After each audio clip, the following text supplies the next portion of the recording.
Welcome to What's Going On, the weekly podcast and videocast of First United Methodist Church in Yankton, South Dakota. Hi, and welcome to this week's episode of What's Going On. I'm Pastor Katie here at First United Methodist in Yankton, South Dakota, and I'm glad you could join me for this episode.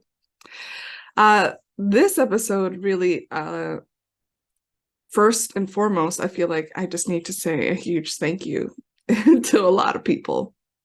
And so in an attitude of gratitude, I want to say thank you to this church and for the ways in which you show up and the ways in which you are generous. It's pretty amazing and pretty awesome.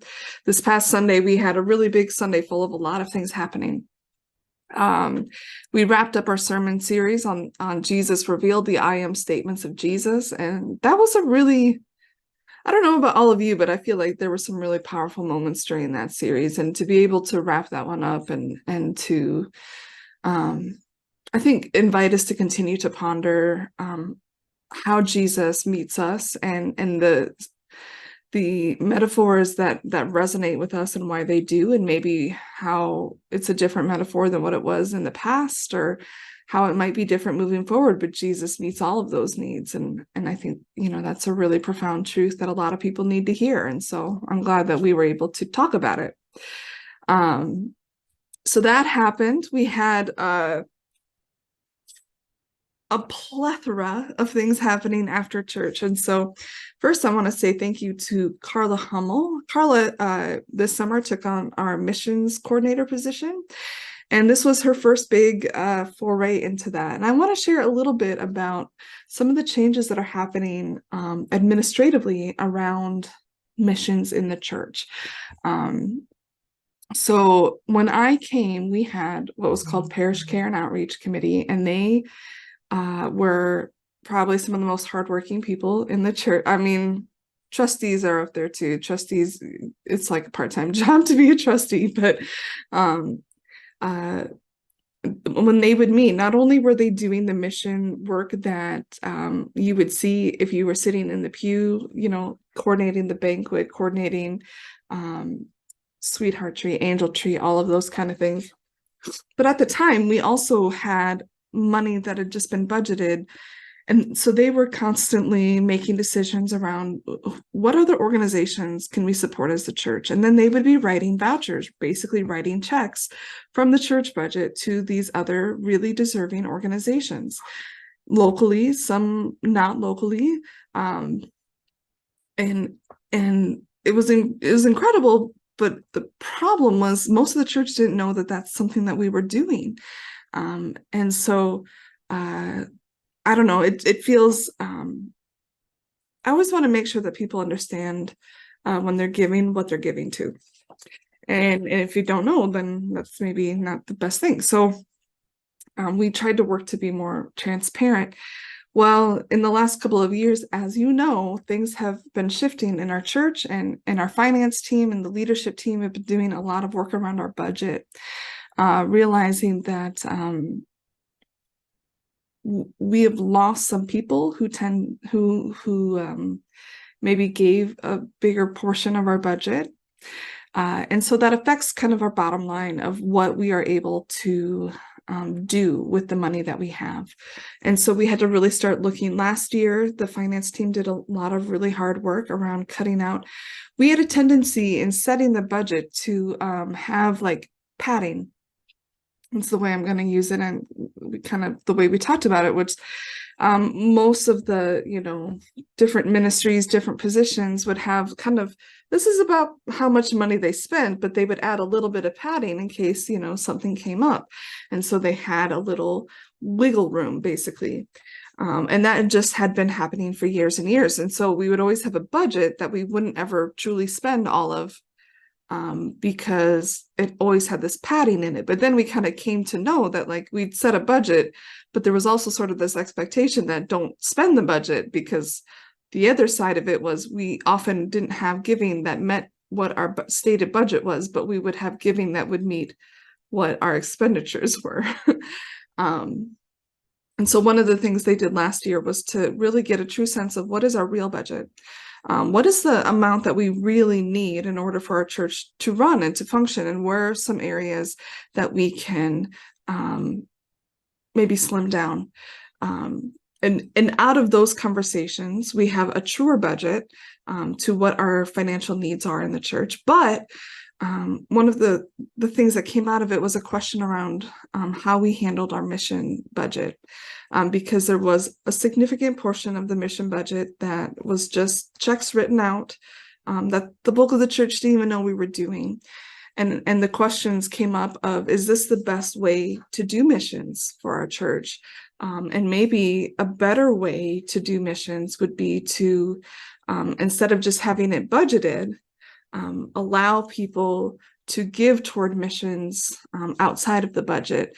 And that way we get a real sense of what people have a heart for and what our church is passionate about, rather than just budgeting things and kind of deciding this is what we're going to do. Really getting a sense of what are people invested in, what do people want to give toward. And so that has been a shift that's been happening. We've been reducing the mission budget. We do keep budget items for things that we are actively involved in. So there is a budget line for Loads of Love. There is a budget line for the banquet, but those budgets are also not necessarily covering the full cost of those ministries. They are supplementing those ministries. And so one of the changes when Carla came on was an understanding that missions is shifting. And instead of when you put in your offering in the plate that covers your mission giving, that we really want you to have your offering, and then we're going to have opportunities for you to give toward the missions that you have a heart for in the church. And so this past Sunday, our chili cook-off was kind of the first in some fundraisers that are going to happen for the mission of the church. And again, the ones that these go to support are the ones that we're active in. So they're the missions that you know about. They're the missions that you hear about, that you're asked to participate in, that you're asked to donate to. There's really no secret missions that we are supporting that you are not aware of. You're going to be aware of everything. You've always had the ability to be aware of everything, but you had to go like, can I look at the budget and see the line items for the mission committee, which again, you always have the right to do that. But how many people are going to do that, right? To me, this is a much more transparent way of operating. This is a much more spirit-driven way, because again, we see what the church cares about and what they're willing to give to and participate in. And then we know to put our energy in those things. So with all of that kind of background information, you're going to be seeing some more of these mission fundraisers throughout the year. The other thing that they accomplish is our goal that I've talked about before, is that we really want to continue to have opportunities for our church to gather, to fellowship, to have common experiences, shared stories, shared ministry together. And so the more that we can get our church to gather, that's part of what we want to do. And so the chili cook-off certainly did that. And so first of all, I just thought it was a great day. Second, I was overwhelmed about how many people brought chili. That was amazing. I think on Saturday I knew of 6 chilies. On Sunday morning, they just started coming in, and they kept coming in, and I was like, this is awesome. I think we had 13 chilies, and I tried all of them because I love chili. But also I really was like, if you made the effort to bring chili into church today, I'm going to try your chili. And everyone took such pride in their chili. And what was amazing is 13 chilies, and they were all different. And there were really interesting chilies. It wasn't all just, tomato and hamburger and chili powder with some, kidney beans thrown in or something. Like, they all had a unique twist, a unique element to them. You could tell that there was a lot of effort and heart and pride put into what people did. And so, first of all, I will tell you, I did not taste one bad chili. Now, caveat here, so that you believe me, is last year when we did the Habitat Chili Cook-Off, where we took home People's Choice Award, I did have some bad, well, at least to me, it was bad chili. There was a chili there that was so hot, I could not taste it. Like I could not, it like hurt in my mouth. I don't care for that. So I'm just putting it out there that I do think there are bad chilies. There are chilies that I'm like, no, thank you. Not for me. My brother is another one of those so spicy it hurts kind of guys. That's not for me. I'm not voting for that chili. I want to taste my chili. So even the spiciest chili at our cook-off was like in my range of this has got a kick to it, but I can taste everything. Perfect. But I just want to put it out there because sometimes, people say like there's no bad chilies, but then they'll never say that they've ever had a bad chili. I will tell you that I have had bad chili. Sunday, there were no bad chilies. But there were some incredibly, incredibly interesting ones. Interesting in that, like, I'd never had it before. The chili that had kielbasa in it, which got third place. Yeah, that was amazing. Green chili with pork in it, brisket chili. There was like a variety of chicken chilies. When we did the Habitat chili cook-off, there was one chicken chili. This one, like half of our chilies were chicken chilies, which was amazing. I love chicken. I love chicken chilies. The other one that I really loved was someone mixed in cheese and had like a chili cheese dip. Smart. I'm taking notes. The other thing I think that put people over the edge in the voting category was the extras. And so the Shavies had little corn muffins. They had cornbread that had sun-dried tomatoes and bacon and stuff in it that you could have with your chili. I will say the winning chili had home smoked cheese that you could try, different types of cheese. So some of it's the chili, but some of it is the whole package is what I'm going to say. Now I will say that my husband did win. For those of you watching, he is convinced that it wasn't because of his chili, but because of who he was. And so if you voted for Jason's chili, will you make a point to tell him that his chili was delicious? I can tell him that. He doesn't believe me. He thinks you all took pity on him being the pastor's husband and threw a few dollars in the basket. But I keep trying to say, honey, you earned it. That was a great chili. I mean, brisket, come on. He smoked the brisket. He smoked the cheeses. I feel like he earned it, but he doesn't think so. And so if you're watching this, find a subtle way the next time you see him, if you tried his chili, to say, that was really great chili. And don't tell him that I told you. He doesn't watch this podcast. So anyway, so that was happening. The other thing that was happening during that time was the silent auction that was put on by Sherry Doherty. And I shared the story of how that came to be. And I was so impressed by what was available on that silent auction. And a special shout out goes to the family of Julian White. When Julian passed away, they donated her Vikings memorabilia collection to the church for us to do something with to support the ministries of the church. And so this is how we thought that would happen. That would be the best way. And I just want to thank you all. I mean, not only did Vikings fans make out like a bandit on Sunday, but also, which, I mean, they need something right now. My understanding is that they're 0-3 and they lost to a team that was 0-2. So they're not doing the best at the moment. So the Vikings fans need a little boon. They need a little good happening coming their way. I did some Christmas shopping, so I'm pretty excited about that. But also there were a variety of other things. I mean, there were all kinds of incredible stuff, and you all did such a beautiful job of being generous. Sherry seeded that silent auction with $100 that we had given her during the reverse offering in May, and her hope was that she would exceed her $100 investment. She did. Her $100 investment came back tenfold. tenfold in doing this. And so we are now able to put $1,000 toward the playground that we are installing in the parking lot. That does not cover the cost of the playground. So if you would still like to contribute and donate to that, we would love to have you do that. You can, if you want to write a check, just put in the memo line playground. If you want to do cash, you can put it in an envelope playground. Even if you give through Vanco, you can make a designation as well. So the chili cook-off raised about $1,100 for missions. Amazing. The silent auction raised over $1,000 for the playground. Amazing. When I say God is good and y'all are generous, that is true.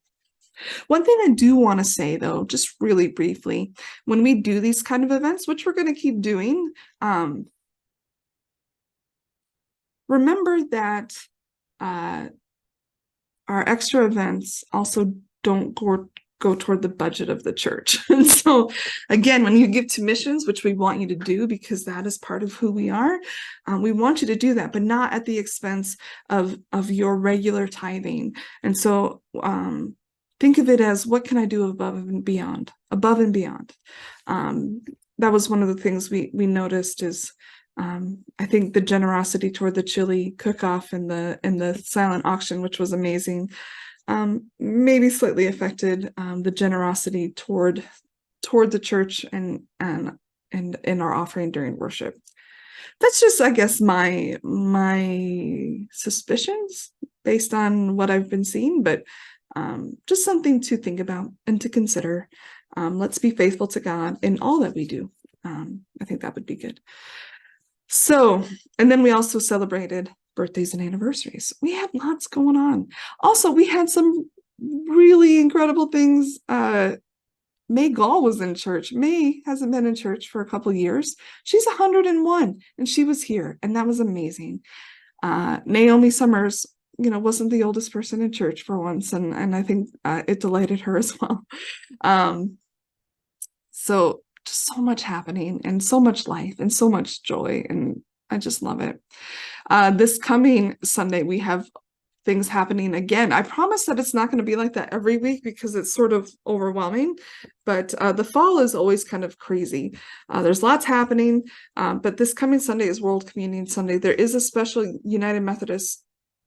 It's a United Methodist Giving Sunday, so there will be envelopes in your bulletins to give toward that if you so wish. Again, that's something that we're not budgeting from the church. And so if you want money to go toward those ministries, that's something, again, to give above and beyond what you are giving to the church to support our ministry here.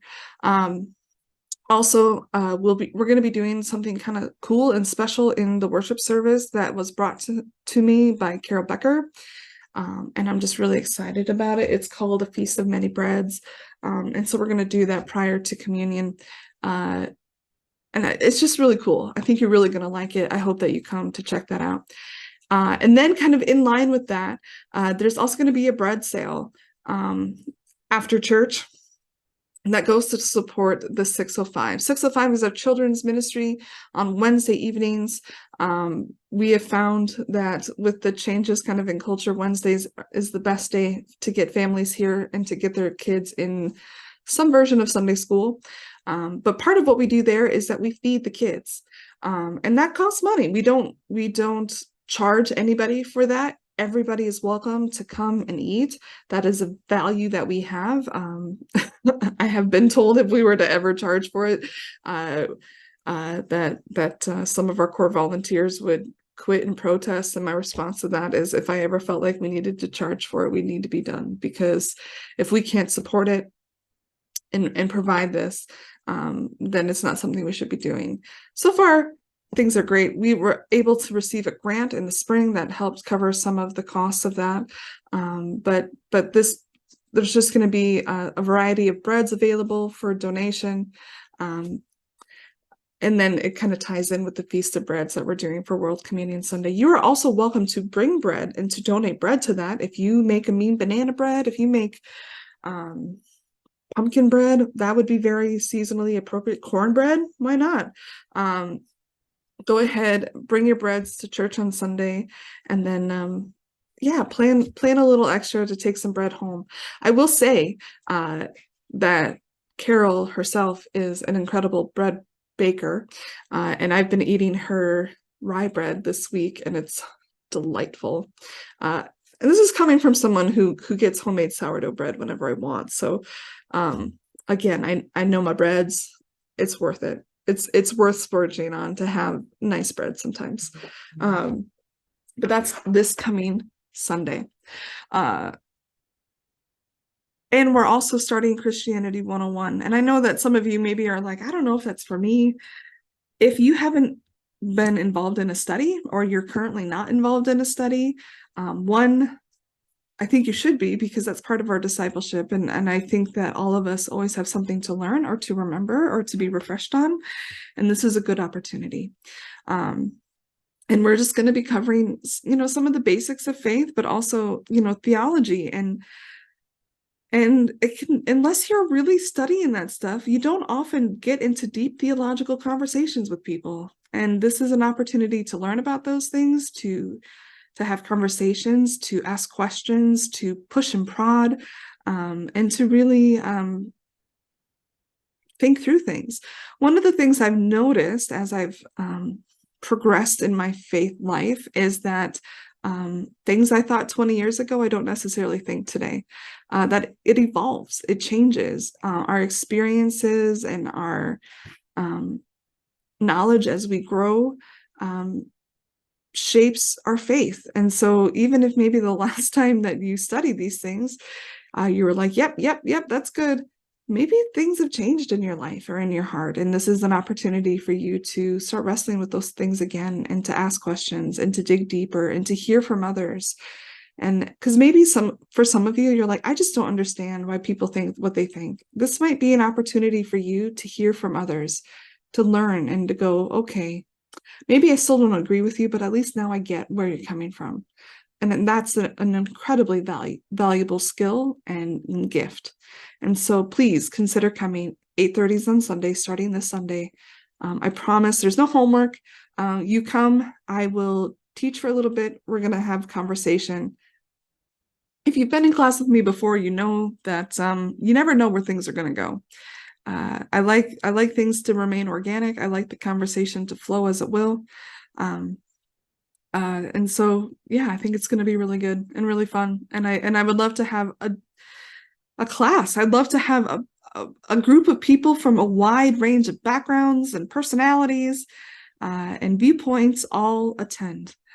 So if you are not involved in a small group, in a study of some kind, even if you are, you're invited to come. But especially if you aren't, this is the one I want you to come to. Okay? Okay. Good. I'm in a weird mood today. It's fine. Also, don't forget, men's night out is this week. Bring your own steak. So that's pretty cool. Women's night out happened last week. That was great. We're looking at possibly 2 different events in October, so keep an eye out for that. Just a couple of other things for you to keep on your horizon. For the upcoming month, we do have a soup kitchen coming up, and that's going to be Tuesday, October 24th. This past Sunday, there were slips in your bulletin. Let me grab one here.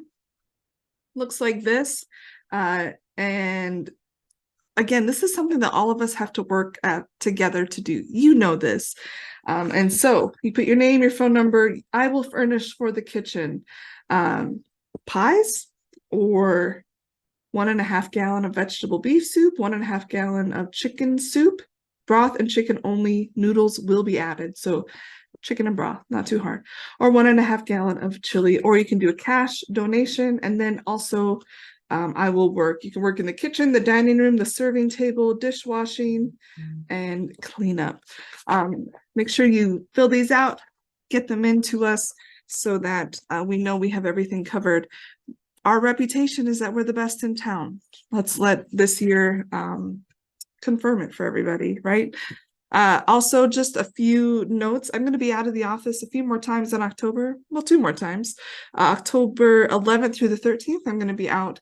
Part of my responsibilities to the conference, remember that Just as you are a member of the church, I am a member of the conference.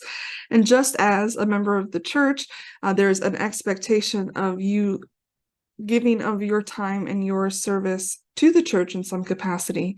The same expectation is for pastors as well to the conference. And we have different committees and teams, just like churches do. I serve on the board of ordained ministry.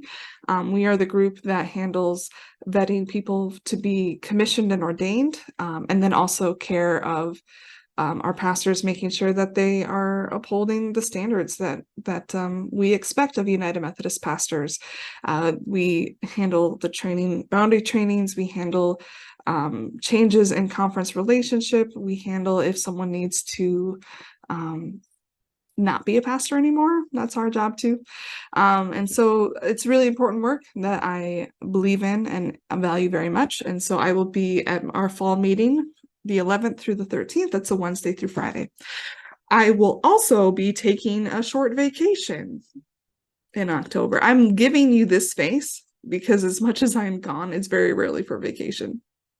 But my husband and I are going to Arizona, so I will not be available. I'm going to be in a different part of the country, sweating but not feeling it. Arizona is just a really fantastic place. But anyway, we're going. My husband's having his 20th high school reunion. He didn't need to know that, but I'm telling you anyway. And then on October 25th, the day after our soup kitchen, is our trunk or treat. Trunk or treat will be happening in our West lot. And again, this year we are partnering with Trinity Lutheran and the UCC churches. So bring your trunks, bring some decorations, bring some candy, and have some fun. Last year we had about 400 people go through our trunk or treat. I recently met some families. Ben started Cub Scouts, and when we were doing the pleasantries of, who are you? What do you do for a living? I said, I'm a pastor. Oh yeah, what church? I said, the Methodist Church. We're the ones behind Taco John's. That's how I always describe us. Most people figure it out that way. And that person's response to me was, you're the church with the amazing trunk or treat. Yes, I am. This is that church. And so know that just as our soup kitchen is well known and well received in the community, so is our trunk or treat. And so when I say we have a lot happening in the fall, we really do. It's a great time. It's a great season. It's packed. But I wouldn't want it any other way. So that is probably enough for me. Again, next week, maybe I'll share a little bit about what I learned at Leadership Institute. So make sure you tune in for that. And yeah, we'll see you soon. God bless. Thank you for listening to this episode of What's Going On. We'd love to have you join us for worship here at the church on Sundays at 10 a.m. You can also find us online via our website at firstumcyankton.org or search for us on YouTube.